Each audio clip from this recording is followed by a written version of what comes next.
sa mga headlines. NPA member patay sa engkwentro sa pagitan ng 67 IB at mga NPA remnant sa ilalim ng Regional Centro de Gravidad ng Northeastern Mindanao Regional Committee sa Agusan del Sur. Silipin ang mga ginawang hakbang ng probinsya ng Davao de Oro para mapanatili ang public trust sa nagpapatuloy na sustainment phase effort ng probinsya kontra insurhensiya. 73rd IB nakiisa sa pagsasagawa ng 4th Quarter National Simultaneous Earthquake Drill. Para sa kwentong From Terrorism to Tourism, sabay-sabay na mamangha sa transformasyon ng isang dinadayong campsite sa Jose Abad Santos, Davao Occidental mula sa pagiging NPA hotbed area. Ngayoy, potential eco-tourist spot na. At para sa kwentong Pugay Kamay, subaybayan ang talambuhay ni Captain Sir Nancy Oliveros, medical doctor ng 10th ID, sa kanyang pag-abot na pangarap na maging doktor at isang military officer. Tutok na sa Agila News Network. Sa ilalim ng nagbabagong panahon, hatid namin ang mga kwento ng pangarap ng bayan, pag-asa sa mga nanghihina, pag-unlad at pagbabago. Nagbabalita, naglilingkod, nagmumulat. Dahil sa mata ng bayan, katotohanan ang ipinapakita. Mga balitang mula sa Pilipino, para sa Pilipino. Agila News Network. Magandang araw Pilipinas, ako po si Louie Angchay. Patay ang isang membro ng komunistang teroristang grupong New People's Army sa naganap na engkwentro sa pagitan ng mga kasundaluhan ng 67 Infantry Battalion at ng Regional Centro de Gravidad ng Northeastern Mindanao Regional Committee ng NPA sa Agusan del Sur. Naganap ang engkwentro sa Sitio Latay, Barangay Marfil, Rosario, Agusan del Sur, Sabado ng Nobyembre 18. Nakilala na sa wing armadong NPA na si alias Jerby o Jan Jalani. Nakuha sa kanyang posisyon ang isang R4 carbine, cellphone at backpack. Nagsagawa naman ng koordinasyon ang 67 IB sa LGU Rosario para ipag-alam sa pamilya ng nasawi ang sinapit nito. Pinapaabot naman ni Commander 10 ID Brigadier General Alan D. Hambala ang pakikiramay sa naulilang kamag-anak ni alias Jerby at nananawagan sa mga natitirang communist NPA terrorist sa Agusan del Sur na sumuko ng mapayapa sa kamay ng mga otoridad. Walang pagod na aatupagin ng probinsya ng Davao de Oro ang mga pangangailangan ng mga former rebel maging ang mga residente sa geographically isolated and disadvantaged areas o GIDA. Matulungan at magabayan lamang sila sa tamang landas sa patuloy na pag-arangkada ng mga aktibidad sa probinsya ng Davao de Oro sa ilalim ng sustainment phase effort nito kontra insurhensiya. Narito ang report. Public trust. Ito ang nais panatilihin ni Davao de Oro Provincial Governor Dorothy M. Gonzaga sa pagpasok ng probinsya sa sustainment phase effort nito sa ilalim ng insurgency-free Davao de Oro. Kamakailan lamang, minarkahan ng Department of Interior and Local Government o DILG ang probinsya ng Davao de Oro ng 100% mark on Criteria for Peace and Development Program na nagpapahiwatig lamang sa pagsagawa ng mga nakalatag na programa, partikular sa mga geographically isolated and disadvantaged areas sa probinsya.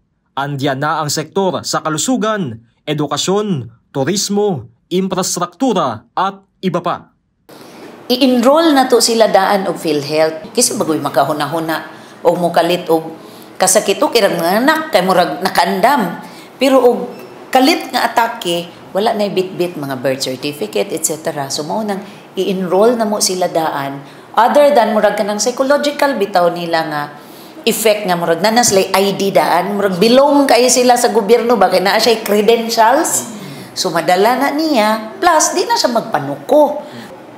Ang pamaagi manggod na to nga masustain ang atong pagka-insurgency freeze, really to make the people believe and trust, gain the confidence, no, sa tanan nga wa nagyo rason nga mobalik. Naging bukas din ang probinsya sa pagtanggap ng mga NPA surrenderies na labas na sa kanilang nasasakupan. Kaya naging sandalan ng mga former rebels maging ng mga former underground mass organization members ang Davao de Oro sa pagbabagong buhay. Aniya, hindi may sasakatuparan ang mga nakasaad na proyekto kung hindi binigyang importansya ang Provincial Peace and Order Council o PPOC Fund na naging makinarya nila sa pag-implementa ng pangkapayapaang plano. I think it's really about not so much with the assistance, pero ang facilitation. Kanang once mag-surrender sila, na plano nga mo surrender, naadayon mo dakop ba? Dagsa dayon ang mga in charge. So this is what we do. We look for these requirements, these documents, and then we're good. And then after that, sige, makuha na ninimo nga mga tabang ingana. I cannot say so much as regards the other LGUs kung giunsa nila. Pero kami, mauna mong gibuhat. Nga kung pwede, halagang up dayon kay para mo padayon gyud yang pag-surrender. Kung naataan ng peace and order, murag necessary consequence na ang ubang concerns sa pagdumala sa panggobyerno. Automatic na nga murag mo succeed na. Mula umpisa hanggang sa pangkalahatan, tinututukan ng maigi ng mga otoridad ang mga naipatayo nilang people's organization na magiging mabigat na susi sa pag-impluensya sa mga natitirang elemento ng CPP, NPA, NDF sa Davao de Oro. Naibaba na ang bandera ng rebelyon at makiisa na lamang sa kampanya ng tunay na kaginhawaan at kasaganahan sa kamay ng pamahalaan. Lumahok ang buong kasundaluhan ng 73rd Infantry Neutralizer Battalion sa isinagawang 4th Quarter National Simultaneous Earthquake Drill sa Malita, Davao Occidental. Dito kanilang ipinamalas ang kanilang kahandaan sa pagresponde sa panahon ng mga kalamidad. Si Aguila Trooper Johnson Melitado sa detalye. Bilang paghahanda sa mga lindol o anumang sakuna, nakiisa ang kasundaluhan ng 73rd Infantry Neutralizer Battalion, 10 Infantry Aguila Division, Philippine Army sa isinagawang 4th Quarter National Simultaneous Earthquake Drill ngayong taon na isinagawa sa munisipyo ng Malita, probinsya ng Davao Occidental. Ipinapakita sa nasabing aktibidad ang kasanayan at kandaan ng lokal na pamalaan ng Malita, kasama dito ang ahensya ng kapulisan, mga bumbero, Philippine Coast Guard at ng Local Disaster Risk Reduction Office ng Malita na siyang nanguna sa nasabing aktibidad. Gimugda ni para mas mapalig-on pa ang preparedness level sa ato ang komunidad alang mapa-minimize nato ang epekto sa disaster nga mahitabo sa ato ang lokalidad. Nagkaroon rin ng senaryo sa mga posibleng mangyayari kung sakali mang tamaan ng malakas na lindol ang lugar. Kasama din sa nakilahok ang mga ilang lokal na residente upang makatulong sa kanila na maiwasan ang pagkagulat na maaring humantong sa mga aksidente kapag ang lahat ay nababalot na ng takot sa panahon ng malakas na lindol. Dakong pasalamat nga ang atong gobyerno nakahatag og bilang isa ka inahan nakatuon mi og pag-andam sa mga kalamidad nga unexpected nga panghitabo. Isa ang kasundaluhan ng 73rd IB sa mga pangunahing magre-responde kung sakaling magkakaroon ng mga di inaasahang sakuna, kung kaya maliban sa paglulunsad ng mga earthquake drills, puspusan din ang pagsasagawa ng 73rd IB ng mga disaster response training. Mula dito sa munisipyo ng Malita, probinsya ng Davao Occidental, Aguila Trooper Johnson Melitado para sa Aguila News Network. Bukod sa surfing at iba pang water activities, alam nyo ba mga Aguila Troopers na dinadayo rin ng mga turista ang campsite at Highlands Flower Garden sa Sitio Pigbaluyan, Jose Abad Santos, Davao Occidental. para akyatin at pagmasdan ang buong kagandahan ng munisipalidad ng Jas. Ayon sa mga otoridad, ito'y daanan noon ng mga armadong NPA.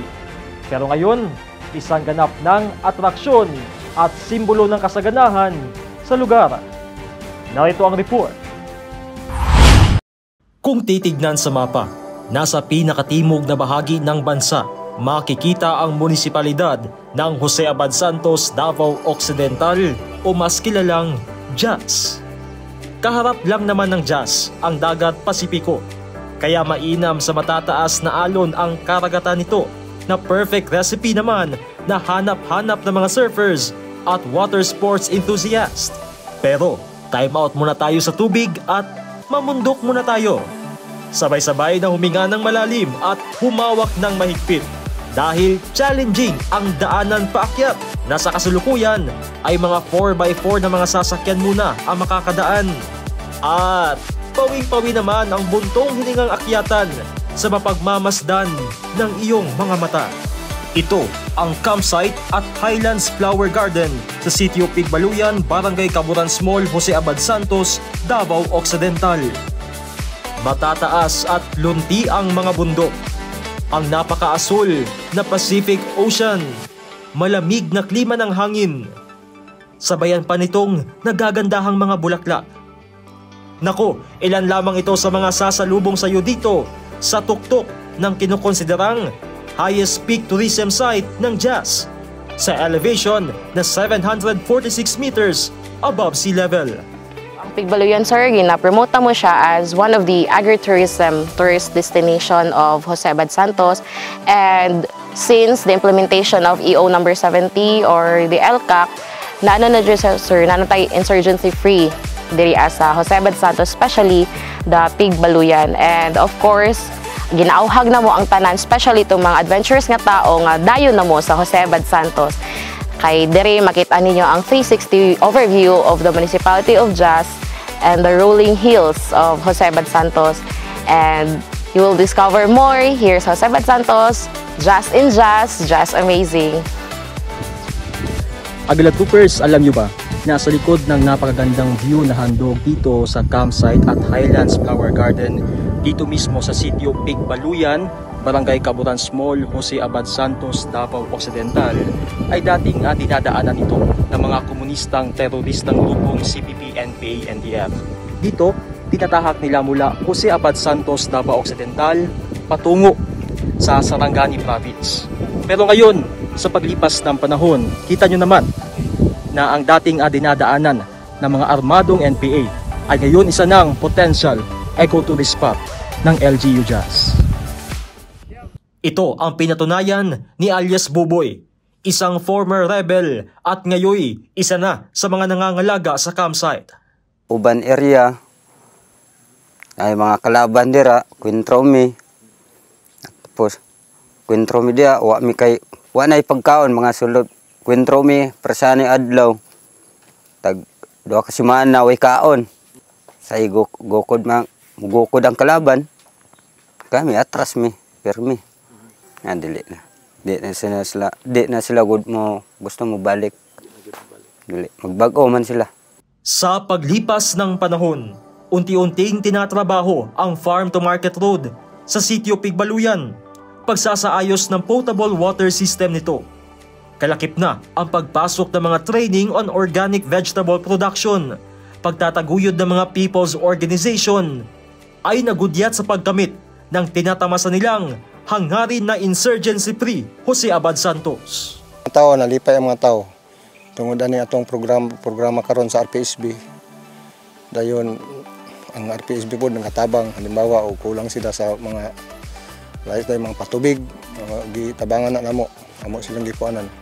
So nalipay pinindako nga sila ang relasyon sa PNP ug sa ato ang mga nasa kabukiran ng mga kaigsuonan. Nagkahiusa nga isa na siya nga na insurgency free, nahilayo sila sa mga daotang elemento.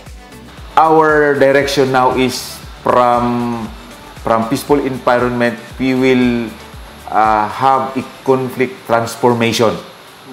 Meaning to say, magkakaroon ng ibang pananaw on how conflict is viewed. how to transform communities, how to become more resilient than before. So, yun yung gusto namin mangyari. And the province of Davao Occidental and doon sa other areas namin is very supportive of that. Sa ngayon, patuloy na umaarangkada ang pamumuhunan sa jazz. Kasabay ang potensyal na pagpasok ng mga investors, hindi lamang sa ibang lugar sa bansa, pati na rin sa international arena. Agila Troopers, para sa ating kwentong Pugay Kamay, sabay-sabay tayo mamangha sa kwento ni Captain Sernan C. Oliveros, Medical Corps Philippine Army, isa sa mga kasulukuyang medical doctor ng Station Hospital sa Agila Division. Subaybayan natin ang kwento sa likod ng motibasyon ni Captain Oliveros matapos matagumpay niyang naabot ang pangarap na maging isang doktor at ang pagharap din niya sa hamon ng pagsusundalo. Doktor na sundalo pa! Si Agila Trooper Precious Medrano sa detalye. Mula sa pagsilang ng sanggol hanggang sa huling hininga nito, isang doktor sa may malaking ginagampanan upang masigurado ang kaligtasan ng bawat buhay. Ngunit hindi hadlang ang mga pagsubok na ito upang tahakin ni Captain Sernan Oliveros at matagumpay na makamit ang pagiging doktor. Kung ating babalikatin ang landas ng pagiging isang manggagamot ay hindi madali. Mula sa pag-aaral sa medisina hanggang sa pagpapagaling ng mga karamdaman. Ngunit hindi natatapos ang mga hamon nang napagdesisyonan niyang tahakin ang landas ng pagsusundalo. Sa loob ng ilang taong pagdudoktor, ngayon ay bahagi siya ng 10th Medical Service Company ng 10th Agila Division, Philippine Army, na may layuning matutukan at pabantayan ang aspetong pangkalusugan ng mga kasundaluhan. Gamit ang angking galing sa siyensya at medisina, malaki ang naging ambag ni Captain Oliveros bilang isang sundalong doktor. Binigyang diin niya ang kalagahan ng kalusugan sa mga sundalo at ng kanilang mga pamilya. Importante na nasa kondisyon ka kasi kapag wala ka sa kondisyon, pwede kang bumaba yung performance mo or pwede kang maging kumbaga liability ng isang unit. So syempre yun, kailangan nating pangalagaan yung katawan natin kasi syempre dahil ang pinaka source of income naman ng lahat ng tao yung katawan natin. So kung wala tayong health, hindi rin tayo makapagtrabaho, hindi rin tayo gawa ng results. Patunay si Dr. Oliveros na makakamit ang mga pangarap kapag magsisikap at pahalagahan ang pangangatawan upang kalusugan ay maingatan. At yan ang mga kaganapang nasagap ng mga Agila Troopers sa buong linggo. Manatiling nakatutok sa mga aktibidad ng 10th ID sa aming social media pages sa Facebook, Instagram, Twitter at YouTube na naka-flash sa inyong screens. Agila News Network, mga balitang mula sa Pilipino, para sa Pilipino. Magandang araw at maraming salamat.